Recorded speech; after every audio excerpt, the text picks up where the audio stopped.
coming back to my welcome back. Today we're going to be talking about sociopaths. I think this is a pretty good way to end February. We've been talking about personalities and behaviors and parental mental health, and we've really delved into kind of the psychopathic character of an individual. And so now we're going to end this week by talking about female sociopaths. On Wednesday and Friday, I may do a different video, but for today, we're just going to stick with this topic. I think you're going to find it interesting.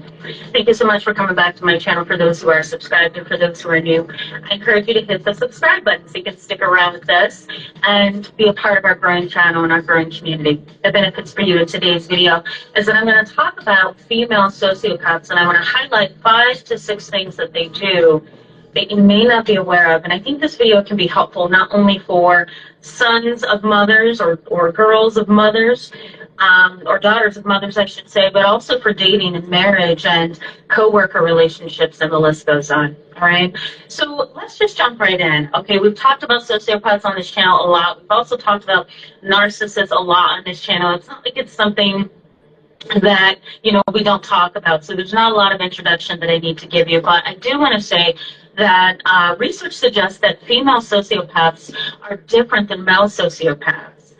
There have been research done in the past that has connected sociopathy in females to borderline personality disorder, and that's kind of an interesting connection.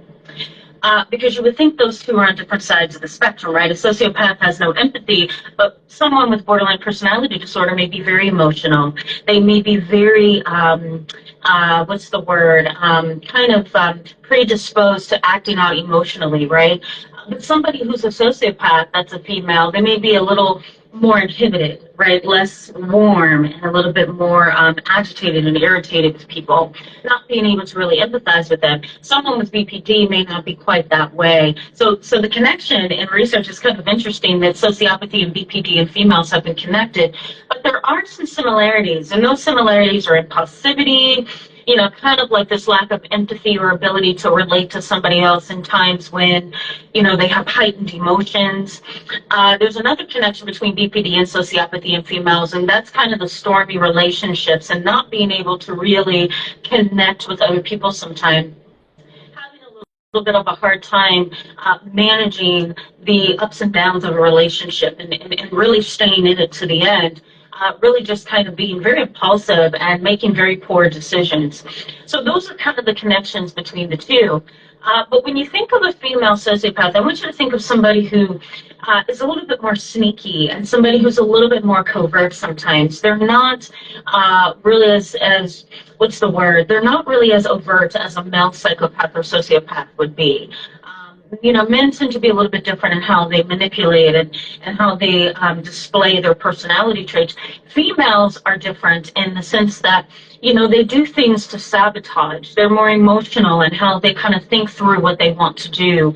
And for me, and this is what I've seen in my practice over time, they can be a little bit more methodical on how they want to act out their plan. You know, they're not as impulsive as men will be. So they're a little bit more slick and sly. So let me just go ahead and point out some of their behaviors, okay? So the first sign of a female that may be exhibiting some sociopathic traits would be an individual who exhibits relational aggression. And what I mean by relational aggression is, you know, they are emotionally and psychologically damaging in the sense that, you know, they take the relationship and they don't come right out with what they're dissatisfied with. They don't come right out with what they want to change necessarily. And this, again, is a small pocket of female sociopaths, because women tend to speak their mind more than men anyway. But we're talking specifically about sociopathic females, and these individuals really do keep things to themselves, and their relational aggression may occur with, you know, talking behind your back and triangulating, ostracizing, bullying through cyber world or social media, I should say. You know, really talking behind your back and spreading rumors that may or may not be true, and being secretive in how they, you know, really relate to you. They may smile in your face and then behind your back really say some very bad things to you. We also can't forget jealousy and envy.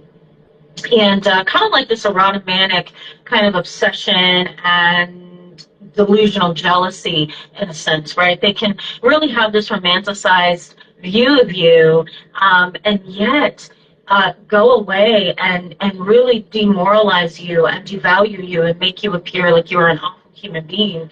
So we do have that component of it. That relational aggression is really a key piece because female sociopaths are known to smile and be really loving and caring on the outside, and really polite, mannerable sometimes, and valuable, and really one who sticks by their morals. And yet behind that, there's this sneaky, sly person who's just waiting on their opportunity to go against you or to cause somebody else to go against you. They may also exhibit their personality traits in envious remarks and envious behaviors towards you. You may feel this aggression, this instant aggression in your eyes. It's instant because you're not anticipating it, but this instant aggression that you're not used to, you may sense that, and it may come out at really strange times, like when you're getting a promotion, or when you're getting married, or when you're having a child for the first time, or when you're doing something really wonderful in your life, or something wonderful is happening to you. You may see some aggression, and that aggression is the result of that relational aggression. That's a characteristic of female sociopaths. They don't know how to be upfront. They're going to be under the radar and covert. Okay, so that is one. The next is love bombing and excessive complimenting. Women know how to do this very well. I love your blouse. Oh my God, are those earrings new? Oh my God, that necklace is so nice that you're wearing. And then they will turn on you the moment they get a chance, right? They know how to turn on you. They know how to flip the switch.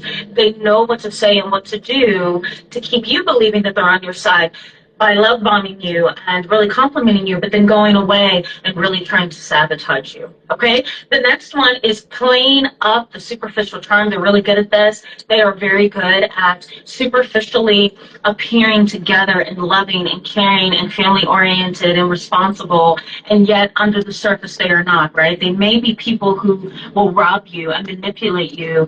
They could possibly have the ability to even kill, right? To kidnap, or to do anything, to traffic, right? To do anything that involves, this criminal mindset. It's a possibility. So they use and play up their superficial charm to get from point A to point B with you. Okay? They look the part, but they are not the part. The next is you may sense rage through envy and jealousy, and you may also sense rage underneath compliments. Female sociopaths are really good at that. They can say something that sounds complimentary, right? The words sound okay, but the reality of it is, if you just pause for a second and you allow yourself to sense what's going on in the room under the radar, then you begin to feel and maybe even discern and sense that, wait a minute, they're actually putting me down. They're not complimenting me like I thought. The words sound one way, but the feeling underneath is nothing like what I thought. Okay? And last but not least is disguised misogyny. And what I mean by that is an individual who has this hatred towards females and mothers and girls, and yet they try to have this really positive, we are like really supportive of females and really supportive of girls and women, and we are just like pro women, and yet you sense this undercurrent and disguised rage against you just for being a female and for carrying the characteristics of one. Sociopathic females are really difficult to deal with, and I think they're really difficult because they're sneaky and they're sly, and you're going to see it mainly through, again, that disguised misogyny. You're going to see it through jealousy and envy. You're going to see it through that instant flipping on you and turning on you and really treating you a certain way that you really don't deserve. That relational rage and aggression is what you're going to see as well. So I encourage you to learn a little bit more about this. We're going to talk more about this topic throughout the year as we go along. But for March and the remaining videos this week, we're going to talk about some other things that I hope that you guys are going to be interested in and that you're going to love and find some value in. So thank you so much for being with me today in this video. I encourage you to give it a thumbs up if it was helpful to you, and go ahead and hit that subscribe button. Let me know what you think of this topic in the comment section below, and if you have experienced someone like this, I know I have, so let me know what you think, and kind of see you soon.